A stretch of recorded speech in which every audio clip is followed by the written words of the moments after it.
कहते हैं कि अभिमन्यु को चक्रव्यूह का ज्ञान अपनी माँ के गर्भ से ही मिला था। प्रसिद्ध है कि जब अभिमन्यु अपनी माँ सुभद्रा के गर्भ में थे, तब एक दिन अर्जुन सुभद्रा को चक्रव्यूह भेदने का रहस्य बता रहे थे।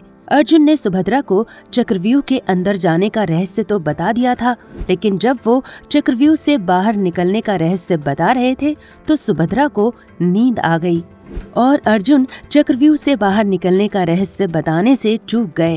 कहते हैं कि जब अर्जुन चक्रव्यूह का रहस्य बता रहे थे तो उनकी पूरी बात सुभद्रा के पेट में पल रहे अभिमन्यु ने सुन ली थी।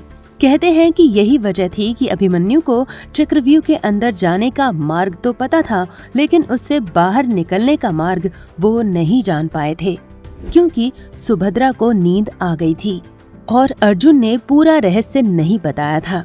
लेकिन रुकिए, क्या ऐसी कोई कहानी महाभारत ग्रंथ में दी गई है? आप कहेंगे कि हमने तो महाभारत टीवी सीरियल में ऐसा ही देखा था, तो हम कहेंगे कि महाभारत के ग्रंथ में तो ऐसा कुछ नहीं लिखा है। हाँ, अभिमन्यु को चक्रव्यूह भेदना आता था, लेकिन ये ज्ञान उन्हें माँ के पेट से मिला था या नहीं, ऐसा कुछ महाभारत के महान ग्रंथ में नहीं लिखा है। द कर्मा आपको आज अभिमन्यु और चक्रव्यूह से जुड़ी सारी सही जानकारी बताने जा रहा है, जिसे सुनकर आप भी चौंक जाएंगे। जैसा कि हम सभी जानते हैं कि अभिमन्यु अर्जुन के पुत्र थे। उनकी माँ सुभद्रा श्री कृष्ण की चचेरी बहन थीं। जब पांडवों को वनवास मिला तो उस दौरान अभिमन्यु के अलावा सभी पांडव पुत्रों की शिक्षा दीक्षा द्वारिका में ही हुई। स्वयं भगवान श्री कृष्ण, बलराम जी और श्री कृष्ण के महावीर पुत्र प्रद्युम्न जी ने अभिमन्यु और बाकी पांडव पुत्रों को अस्त्र शस्त्र की शिक्षा दी थी। अभिमन्यु को तो बलराम जी ने रौद्र धनुष भी दिया था, जो भगवान शिव का धनुष था। श्री कृष्ण भी अपने भांजे और प्रिय अर्जुन के पुत्र पर सबसे ज्यादा स्नेह रखते थे, इसलिए श्री कृष्ण ने स्वयं भी अभिमन्यु को धनुष चलाने की विद्या सिखाई थी।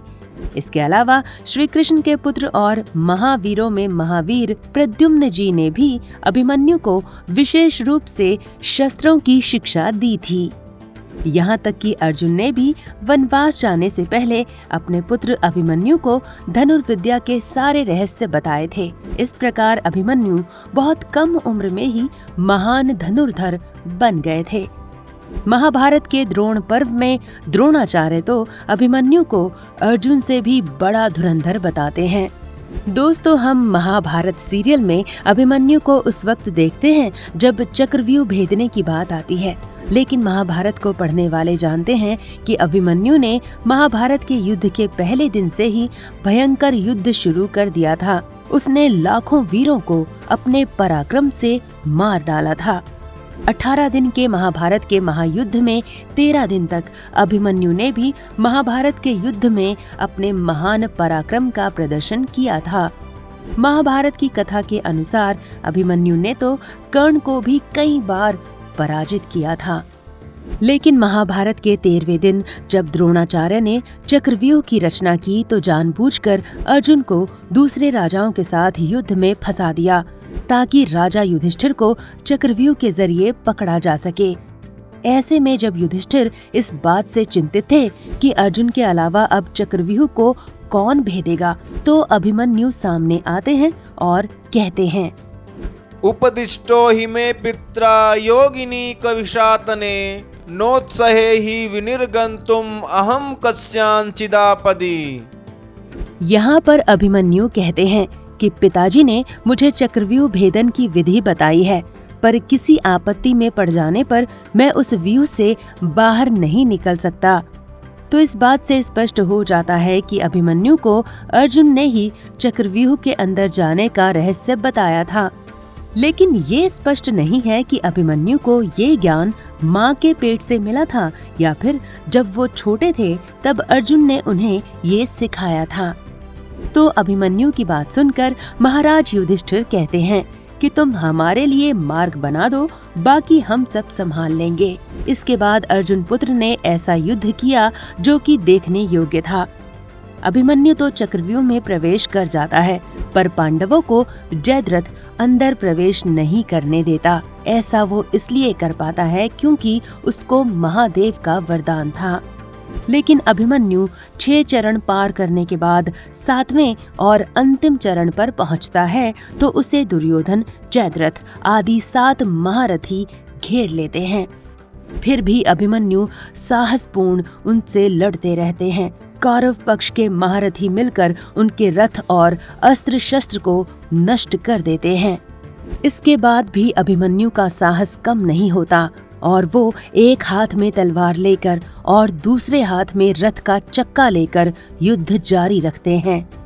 लेकिन कर्ण अभिमन्यु पर पीछे से प्रहार करता है और अभिमन्यु के रथ का चक्का भी तोड़ दिया जाता है। अभिमन्यु पूरी तरह से निहत्थे हो जाते हैं। दोस्तों, उस वक्त तक महाभारत के युद्ध में किसी भी निहत्थे पर प्रहार करना मना था। इसके बावजूद अभिमन्यु पर द्रोण, कर्ण, जयद्रथ, दुर्योधन, दुशासन प्रहार करते रहते हैं।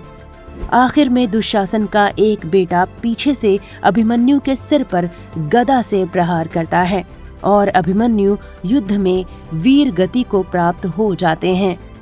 दोस्तों, एक और बात अक्सर कही जाती है कि जब अभिमन्यु ने महाभारत का युद्ध लड़ा था तो उस वक्त उनकी आयु बहुत ही कम थी। इसको लेकर भी एक कथा महाभारत में दी गई है कि आखिर अभिमन्यु की मृत्यु इतनी कम उम्र में क्यों हो गई। महाभारत की कथा के अनुसार जब भगवान विष्णु ने धर्म की स्थापना के लिए पृथ्वी पर भगवान श्री कृष्ण के रूप में अवतार लिया तो उनकी सहायता के लिए बहुत से देवताओं ने भी अपने पुत्रों के रूप में अंशावतार लिया। जैसे अर्जुन इंद्र के पुत्र थे, युधिष्ठिर धर्म के, तो भीम वायु के पुत्र थे। इसी प्रकार अभिमन्यु भी चंद्रमा के पुत्र वर्चा के अवतार थे। जब धर्म की स्थापना के लिए देवताओं ने पुत्र रूप में अवतार लेने का फैसला किया तो चंद्रमा ने एक शर्त रखी थी कि उनका पुत्र वर्चा पृथ्वी पर अवतार तो लेगा, लेकिन वो बहुत कम समय में ही वापस उनके पास आ जाएगा, क्योंकि चंद्रमा अपने पुत्र वर्चा से बहुत दिनों तक दूर नहीं रह पाते थे। यही वजह थी कि चंद्रमा के पुत्र वर्चा के अवतार अभिमन्यु की मृत्यु इतनी कम उम्र में हो गई थी। तो दोस्तों, आपने देखा अभिमन्यु को लेकर कितनी कथाएं हैं और कितना भ्रम फैला हुआ है। अगर आपको हमारा ये वीडियो पसंद आता है तो आप इसे लाइक जरूर करें और हमारे चैनल द कर्मा को सब्सक्राइब करना कभी ना भूलें। नमस्कार।